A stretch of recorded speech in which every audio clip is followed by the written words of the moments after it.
Hello students, today again we are here with a new chapter whose name is Chemical Effects of Electric Current। तो आज हम इसकी बात करने वाले हैं। सबसे पहले आपको इंट्रोडक्शन करवाते हैं इस चैप्टर के साथ। इसमें हम किसकी बात करने वाले हैं? इलेक्ट्रिक करंट की, और करंट के थ्रू जो है केमिकल इफ़ेक्ट्स प्रोड्यूस होते हैं उनकी बात करेंगे हम। ठीक है, तो यहाँ बात करते हैं कुछ सॉलिड मटेरियल जो होते हैं वो क्या करते हैं, इलेक्ट्रिक करंट जो है अलो करते हैं, अपने में से पास होने देते हैं। लेकिन कुछ ऐसे भी होते हैं जो इलेक्ट्रिक करंट को पास होने नहीं देते। ये सब आप अर्लियर क्लासेस में पढ़ते आए हो। तो जो सॉलिड मटेरियल या कोई भी मटेरियल जो इलेक्ट्रिक करंट को खुद में से पास होने दे उन्हें हम क्या बोलते हैं? Good conductors of electricity. और जो मटेरियल नहीं होने देते करंट को अपने में से पास, वो कौन होते हैं? Poor conductor of electricity. आपको एग्जांपल बताएं, नॉर्मल लाइफ में आप देखते हो जैसे कि कॉपर है, एल्यूमिनियम है, सिल्वर है, ये सब क्या है? गुड कंडक्टर होते हैं इलेक्ट्रिसिटी के। जबकि रबर, प्लास्टिक ये पुअर कंडक्टर हैं। तो यहाँ जो अब हम थोड़ी बात करने वाले हैं इस क्लास में, हम लिक्विड्स की बात करेंगे। Electrical conductivity of liquids. Solid की बात हम करते आए हैं, आज हम लिक्विड्स की बात करेंगे। तो इलेक्ट्रिसिटी जो हम यूज़ करते हैं इलेक्ट्रिकल अप्लायंस में, उन्हें क्या बोलते हैं? करंट इलेक्ट्रिसिटी बोलते हैं। और अगर ये जो है वायर से फ्लो करती है और जो इलेक्ट्रिसिटी फ्लो नहीं कर पाती उसे हम क्या बोलते हैं? Static electricity. जो पास हो पाती है, फ्लो हो पाती है, करंट इलेक्ट्रिसिटी। जो नहीं हो पाती वो स्टैटिक इलेक्ट्रिसिटी। तो यहाँ बात करते हैं आपकी, क्या सॉलिड की तरह लिक्विड्स भी इलेक्ट्रिसिटी को कंडक्ट करते हैं? या ऑफ कोर्स करते हैं। जो लिक्विड्स जो हैं कंडक्ट करते हैं इलेक्ट्रिसिटी को, वो कौन होते हैं? Mostly acid, basis and salt. Acid and bases and salt होते हैं। अगर ये हैं नेचर में तो वो जो हैं लिक्विड कंडक्ट कराएंगे ही कराएंगे इलेक्ट्रिसिटी को अपने में से। ठीक है, एग्जांपल्स आपको पता है एसिड्स के, सल्फ्यूरिक एसिड हो गया, हाइड्रोक्लोरिक एसिड है, लेमन जूस हैं। इसी तरह से बेसिस के भी हैं, सोडियम हाइड्रोक्साइड, पोटाशियम हाइड्रोक्साइड, ये सब जो है कंडक्ट करवाते हैं इलेक्ट्रिसिटी को। लेकिन कहीं ना कहीं थोड़ा बहुत डिफरेंस होता है इनके कंडक्शन में, सॉलिड्स की तरह नहीं होता इनमें। डिफरेंसेस क्या है? जैसे कि जो सॉलिड्स हैं उनमें जो इलेक्ट्रिसिटी कैरिड होती है वो इलेक्ट्रॉन्स के थ्रू होती है। लेकिन लिक्विड्स में जो है वो कौन कैरी करता है? आयंस कैरी करते हैं। उनके अंदर आयंस होते हैं पॉजिटिव या नेगेटिव चार्ज, जिनके थ्रू जो है इलेक्ट्रिसिटी पास होगी। और जब इलेक्ट्रिसिटी सॉलिड से पास होती है तो कोई भी केमिकल चेंज नहीं होता। लेकिन जब इलेक्ट्रिसिटी लिक्विड से पास होती है तो केमिकल चेंज होता है। तो इस चैप्टर का नेम ही केमिकल इफेक्ट्स है। तो इस चैप्टर में हम यही करने वाले हैं। तो लिक्विड्स की बात करेंगे क्योंकि केमिकल इफेक्ट्स वहीं प्रोड्यूस होते हैं। तो जो लिक्विड इलेक्ट्रिसिटी को कंडक्ट करवाएंगे वो कंडक्टिंग लिक्विड होंगे, और द केमिकल चेंज जो उसमें होगा उसे हम क्या बोलते हैं? Chemical effects of electric current. तो अब हमें ये बात करनी है कि कौन सा लिक्विड जो इलेक्ट्रिसिटी कंडक्ट करवाएगा और कौन सा नहीं कराएगा। ये कैसे पता चलेगा हमें? इनमें एक यहाँ एक्टिविटी दी गई है कि हम कंडक्शन जो है पता लगा सकते हैं। कैसे? यहाँ एक लिक्विड लिया है हमने, उसमें दो मेटल की रोड्स ली हैं, वायर से कनेक्ट किया है उसको।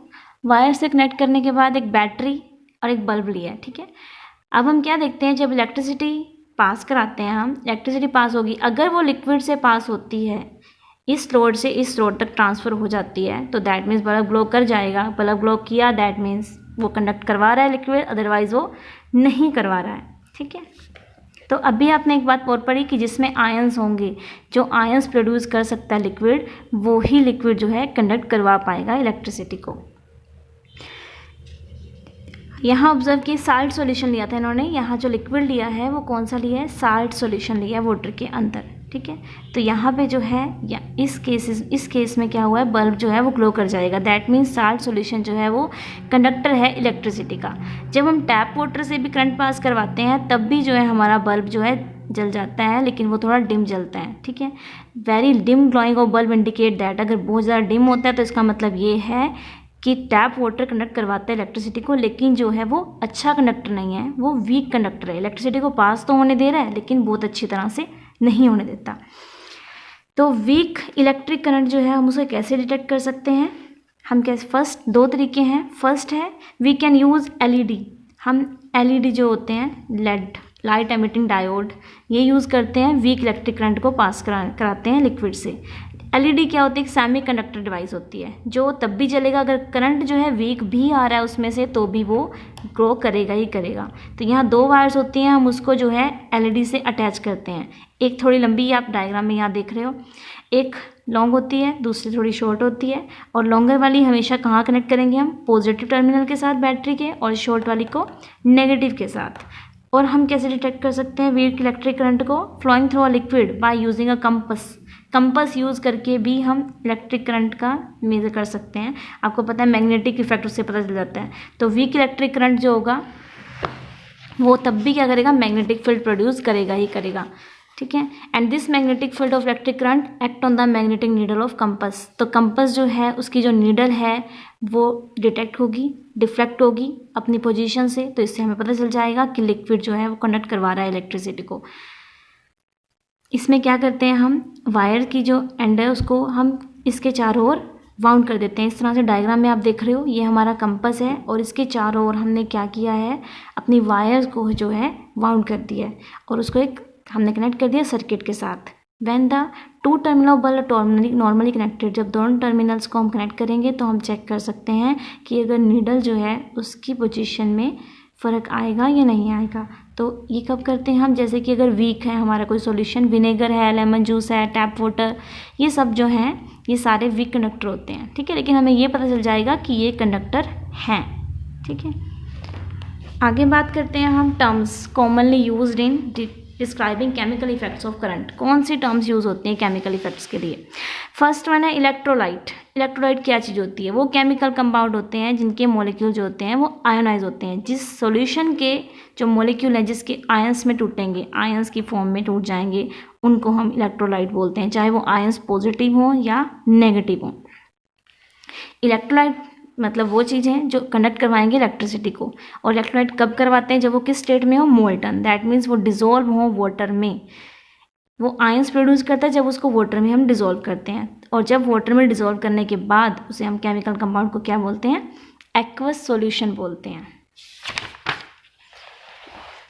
एग्जाम्पल है जैसे सोडियम क्लोराइड। सोडियम क्लोराइड क्या होता है, जो आप कॉमनली घर में यूज़ करते हो, कॉमन साल्ट, वही है। जब हम उसे डिज़ोल्व करते हैं वाटर में तो वो एक्वस सॉल्यूशन बना देता है कॉमन साल्ट का, ठीक है। इसी तरह से ऐसे ही बहुत सारे हैं जो हम जो है सॉल्ट को पानी में डिज़ोल्व करें तो वो एक्वस सॉल्यूशन बना देगा, ठीक है। ऐसे ही अब नेक्स्ट है नॉन इलेक्ट्रोलाइट्स। क्या होते हैं नॉन इलेक्ट्रोलाइट्स, जो डिज़ोल्व करने के बाद भी आयंस की फॉर्म में नहीं टूटते, जो आयंस नहीं बनाते, वो नॉन इलेक्ट्रोलाइट्स हैं। एग्जाम्पल क्या है इसके, ग्लूकोज हैं, अल्कोहल हैं। ये सॉल्यूशन जो आयंस नहीं बनाते इसलिए ये नॉन इलेक्ट्रोलाइट है। अगर आयंस ही नहीं बनाएंगे तो ये सॉल्यूशन जो है कंडक्ट नहीं करा पाएंगे इलेक्ट्रिसिटी को। नेक्स्ट है इलेक्ट्रोलिसिस।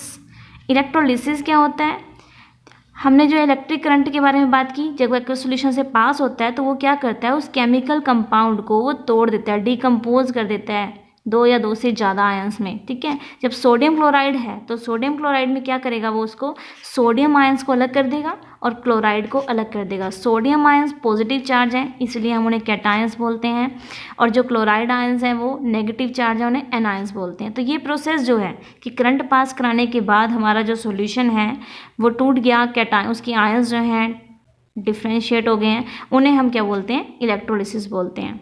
नेक्स्ट टर्म है वोल्ट मीटर। वोल्ट मीटर क्या होता है, जब हम ग्लास या प्लास्टिक का कंटेनर हो उसमें और उसके अंदर 2 इलेक्ट्रोड लगाए होते हैं and the electrolyte is called voltameter, उसको हम वोल्टामीटर बोलते हैं, ठीक है।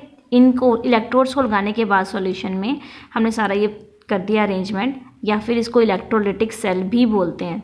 तब जो है जो रिएक्शन होगी उसके बाद होगी, तो मतलब जिसकी वजह से इलेक्ट्रोलिसिस हो पाएगी, उसको हम वोल्टामीटर बोलते हैं इस अरेंजमेंट को, ठीक है।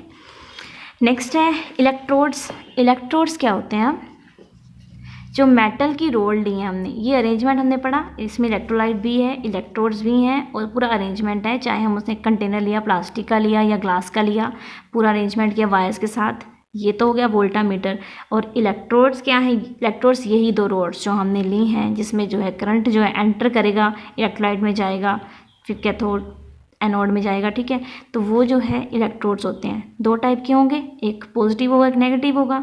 तो ऐसे उसी बेसिस पे 2 नाम हैं इलेक्ट्रोड्स के, एक कैथोड होता है और एक एनोड होता है। तो इलेक्ट्रोड जो नेगेटिव टर्मिनल से कनेक्ट होता है बैटरी के, जो नेगेटिव से कनेक्ट होगा उसको क्या बोलते हैं हम, कैथोड बोलते हैं। और इलेक्ट्रोलिसिस के टाइम पे क्या होगा, यहाँ पॉजिटिव चार्ज आयंस जो होते हैं वो जो है कैथोड की तरफ मूव करेंगे, कैथोड की तरफ मूव करेंगे, क्योंकि ये नेगेटिव से अटैच है। तो जो आयंस कौन से होंगे, पॉजिटिव चार्ज होंगे, वो आयंस पॉजिटिव वाले कैथोड की तरफ मूव करके इधर आ जाएंगे। और जो एनोड है, एनोड कौन सा होगा, जो कनेक्ट होता है पॉजिटिव टर्मिनल, जैसे आप यहाँ डायग्राम में देख रहे हो, जो पॉजिटिव टर्मिनल से अटैच होगा बैटरी के, वो जो है एनोड होता है। तो यहाँ कौन से आएंगे, नेगेटिव चार्ज जो आयंस हैं वो किधर मूव करेंगे, एनोड की तरफ मूव करेंगे। Okay, thank you students.